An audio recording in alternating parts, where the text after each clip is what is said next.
Yezalamanda, siyayibona yezalamanda. Yezalamanda, siyayibona yezalamanda. Uyayibona iPirates. Yezalamanda, siyayibona yezalamanda. Awabona amabhakabhaka. Yezalamanda. Good day, family. Simanga Makhubu is my name, and this is the Big Daddy Football Corner. And welcome once again. We are doing a post-match tactical analysis for the 2025 Nedbank Cup Final Soweto Derby. Game played at Moses Mabhida Stadium, where Kaizer Chiefs defeated Orlando Pirates and actually won this particular cup. And congratulations to Omakelwane, for breaking the 10-year curse that they had of not winning a cup. As Orlando Pirates supporters, we know how it feels, to stay for a number of years not winning anything. And we know how they feel right now for finally winning something. But doing it that at the expense of Orlando Pirates, no, that one hurts, ladies and gentlemen. And yeah, Bafethu, let us get into it and just look at how this game was won by Kaizer Chiefs and how it was lost by Orlando Pirates. But we're going to concentrate more specifically tactically and go deep and break down the game and look exactly how the match was lost and how the match was won. But before the match, I went inside town in Durban, and Durban was buzzing, guys. The hotels, it was fire. In the South Beach, it was busy. It smelled and it felt and it looked like there is a big game coming up. And the Soweto Derby is not a game that normally comes to KZN, and it was beautiful to see everybody coming into it. When I got inside the stadium, guys, the entire roof here, Moses Mabhida, was in scaffolds.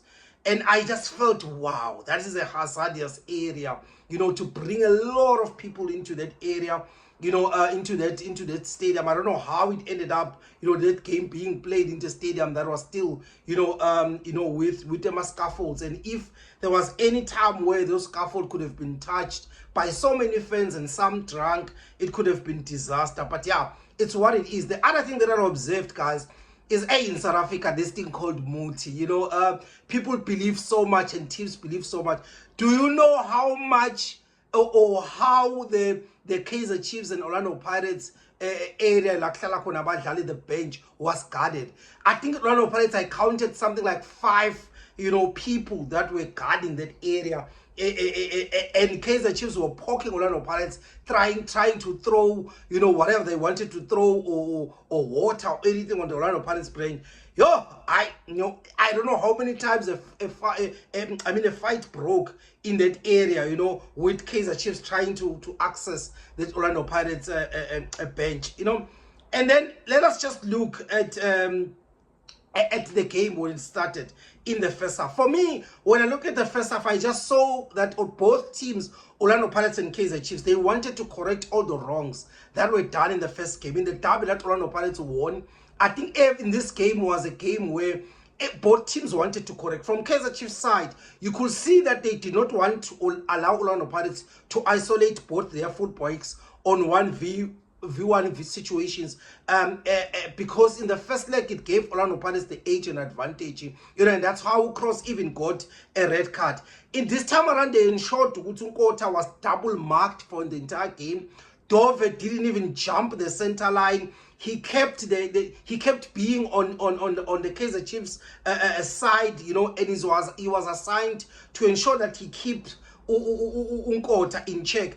And Urele being deployed more inside, as a 10, make things easy for Kaizer Chiefs, because Solomons was even, I think he had one of his easiest games of the season because he had nothing to do. He was always in possession. The guy that was on the far right providing with for Kaizer Chiefs when they wanted to attack.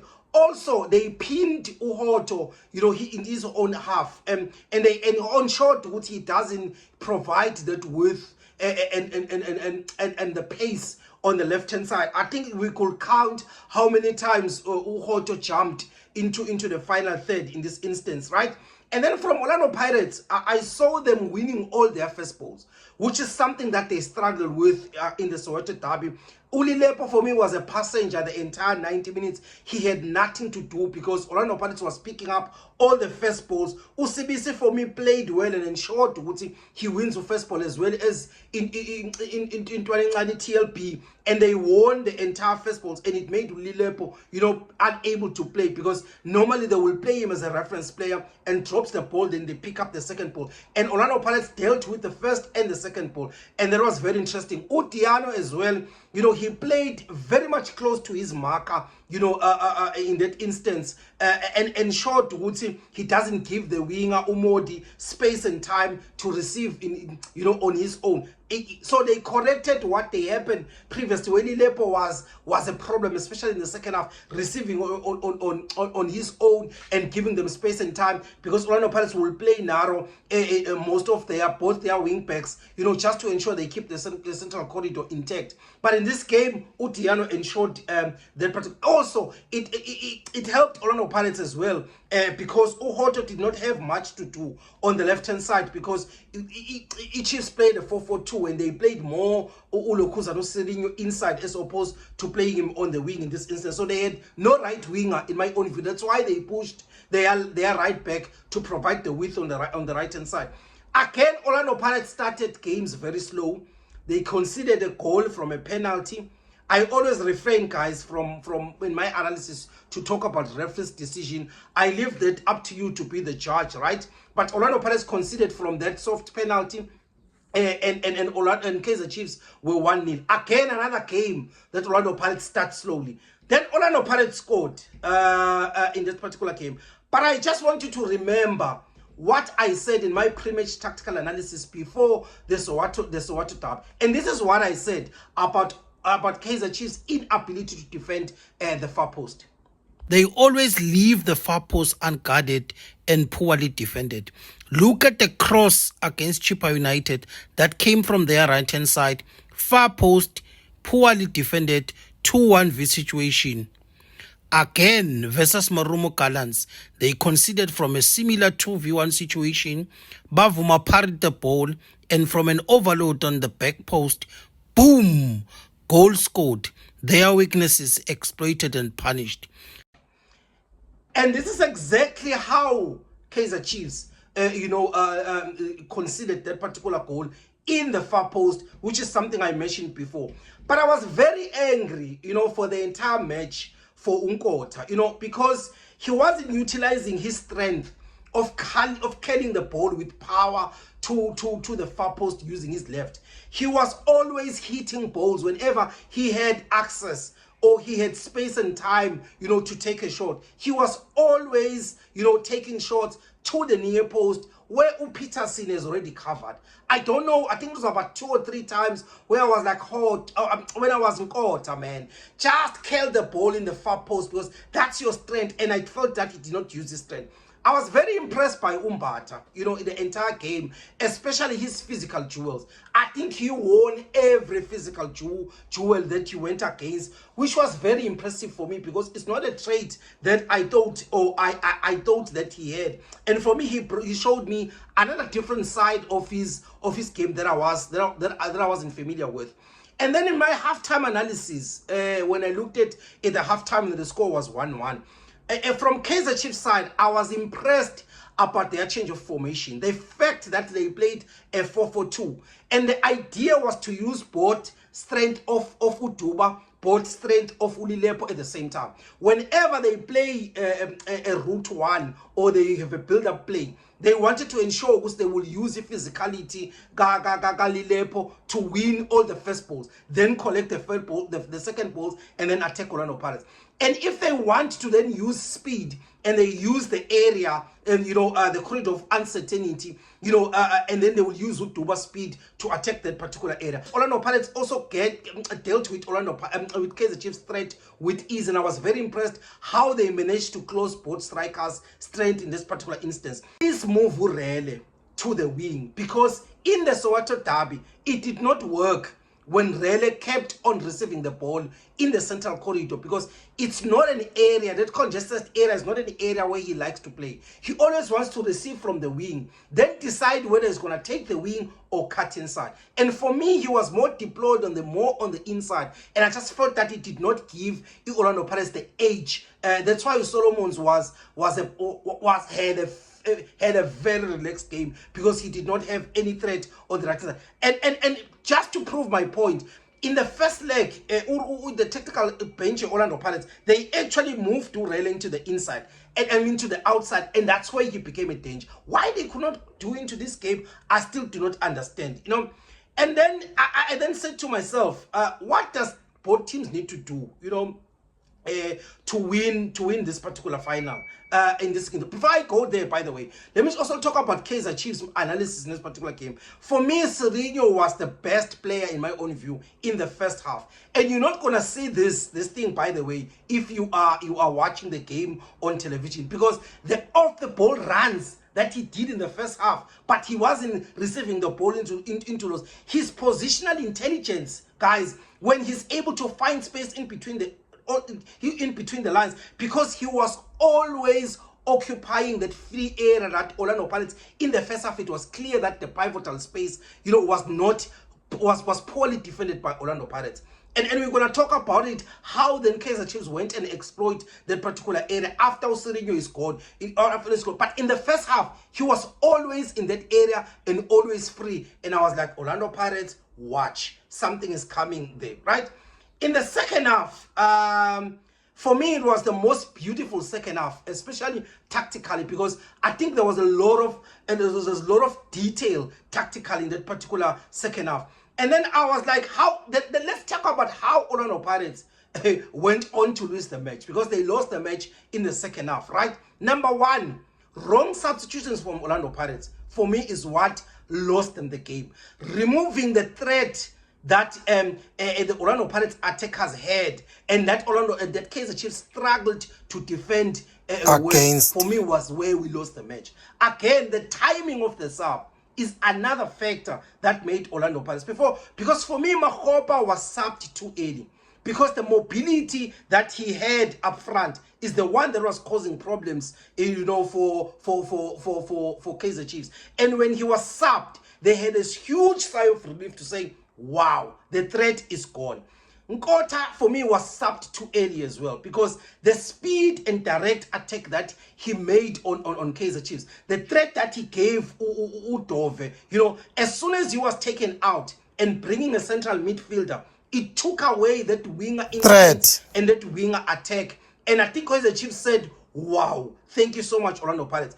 But the big one that made Orlando Pirates lose the match was taking out Umakaula, because there are two advantages that gave Kaizer Chiefs by substituting Umakaula. Number one is the red zone, because it was even more exposed in the second half, because there was no player at Orlando Pirates that can be able to defend that area once you take out Umakaula. Again, number two, because Orlando Pirates had no mobility up front, it allowed Kaizer Chiefs to push Maart further up, to further exploit, that red zone, because that space between the last defensive line and the second line of pressure was always vacant. Look at the miss by Umodi. It was in the very same red zone that Orlando Pirates struggled to defend for the entire match, even from the first half. Look at the goal that was scored by Maart. Same red zone, that was poorly defended by Orlando Pirates. Two players were free into that area, and Orlando Pirates at that time had no player that specializes in defending that particular zone, right? My expectation, from Orlando Pirates technical team, especially in the first half, was for me, number one, was to sub Utito, in this particular match. For me, the first sub that I expected from Orlando Pirates was Utito, because his free roll type of play did not benefit Orlando Pirates in this game, because this game required Orlando Pirates to play in a structured manner, in that 3 triangular structure. And when they add to Rele, and then they've got 4, and then they will have a numerical superiority, or it could be level 4v4 in midfield if Kaizer Chiefs decide to put an extra player. And the fact that Ulokuzan Utito was always outside of that structure, for me it is what it became an issue for me in that instance, because then it also took away the danger that Urele will have and influence the match, because now he was more asked to play more inside. We are sacrificing him because we want to balance up the midfield, because Tito cannot play in a structured midfield. And for me, this was one game that I wanted him to be subbed. And I'm still saying, beginning of the season up until now, he's one player that is not normally subbed, by Ujose. And I don't understand why, because this particular game required us to sacrifice him as much as we love him, but this was a game that we needed to ensure that we needed to take him out, right?